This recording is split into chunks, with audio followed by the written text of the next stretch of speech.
하솔 왕 야빈의 귀에 이스라엘 민족의 소문이 들려옵니다.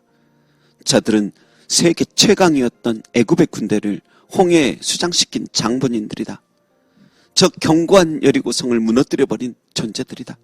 그리고 아이성 앞에서 처음엔 패배하였으나 다시 전열을 갖추어 승리하였으며 5 왕들이 함께 연합한 군대를 너무도 쉽게 그리고 처참하게 깨버렸다. 그들은 약한 것 같은데 강하다. 그 뒤에 전능하신 하나님이 계시다는데 우리가 보기에도 두려울 정도이다.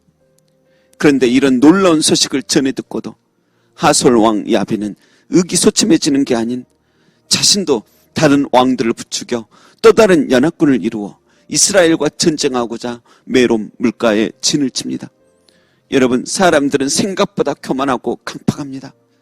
애굽 왕 바로가 10가지의 재앙을 그의 눈앞에 펼쳐지는 것을 보았음에도 여전히 강팍했던 것처럼 헤롯 왕이 메시아 아기 예수님이 오셨다는 말을 듣고 감히 하나님과도 싸우려고 베들레헴의 아기들을 몰살시켜버린 것처럼 사단을 제외하고 하나님께도 덤벼드는 유일한 존재들이 바로 사람들입니다.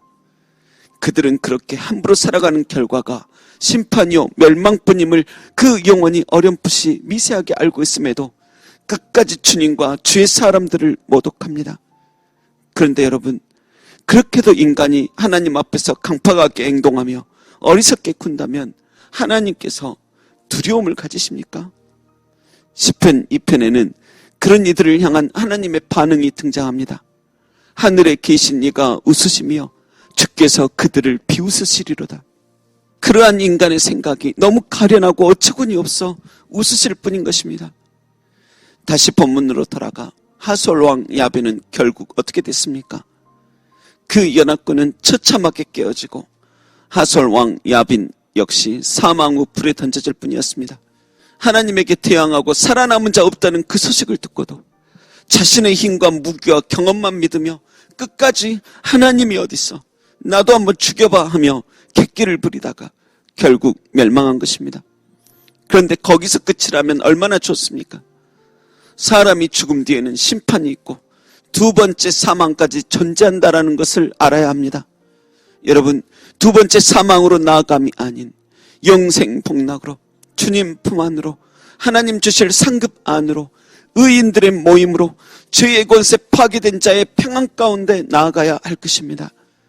그런 의미에서 보면 여리고성의 기생이었던 라합은 세상에서는 밑바닥 인생이었지만 영적으로는 너무 지혜로웠던 것 같습니다. 그녀는 자신의 비천한 삶 앞에 전능하신 하나님의 그늘이 펼쳐지고 있음을 깨달았습니다. 그리고 자신이 머물고 있는 곳이 장망성, 장차 망할 성임을 느끼고 과감하게 자기 식구들을 데리고 하나님의 품 안으로 피난해버립니다. 그리고 그녀는 차후 유다 지파 소속 두령 살몬과 결혼하게 되고 나중에 다윗의 조상이 되고 예수님의 족보에까지 그 이름이 등재됩니다. 한 번의 선택이 순간을 좌우하는 것이 아니라 천대까지 은혜를 내리게 한 것입니다. 여러분, 올해에도 우리는 많은 선택들을 하게 될 것입니다. 그런데 우리 역시 라합처럼 너무 복된 선택을 하여 그 선택으로 말미암아 우리의 자손들에게까지 이어지는 복을 몰고 오게 되기를 소망합니다. 하솔 왕 야빈처럼 자신의 힘과 머리와 함께할 사람들의 숫자만 믿다가 최악의 선택을 하게 되는 일 없기를 간절히 소망합니다. 여러분, 당신은 결코 하나님을 이길 수 없습니다. 그러니 하루라도 빨리 라합처럼 백기 들고 피신하여 주 안으로 들어감이 가장 옳은 선택입니다. 11장 마지막 절을 보면 드디어 거의 모든 전쟁은 마치고 적과 꿀이 흐르는 그 땅을 제비 뽑아 분배하는 장면이 등장합니다. 여러분, 우리도 이 험한 세상 속 인생 전투하다 몇 번의 실수와 실패도 맛볼 때도 있겠지만 결국은 우리 대장 되신 예수님과 함께 최후 승리 외치게 되기를 소망합니다. 그리고 인생 전투 마친 후 영혼의 가나안 땅인 저 천국에 들어갈 때 여러분을 위하여 준비된 그 은혜의 처소에서 주와 함께 누리며 왕노릇하게 되시길 주님의 이름으로 축원합니다. 기도하겠습니다. 하나님 아버지를 경외하며 존중하며 늘 주님 편에 서게 하옵소서. 내가 주님 편임을 가장 명예롭게 생각하게 하시며 나의 대장이 여호수아와 비교할 수 없는 그리스도 예수님임을 행복해 하게 하소서. 주님과 함께 거친 인생 속에서 최후 승리를 하고 결국 창세로부터 예비된 그 하나님의 나라 분배받게 하소서. 라합 같은 날 아무 조건 없이 받아주시고 하나님의 자녀되는 권세를 주신 예수님의 이름으로 기도합니다. 아멘.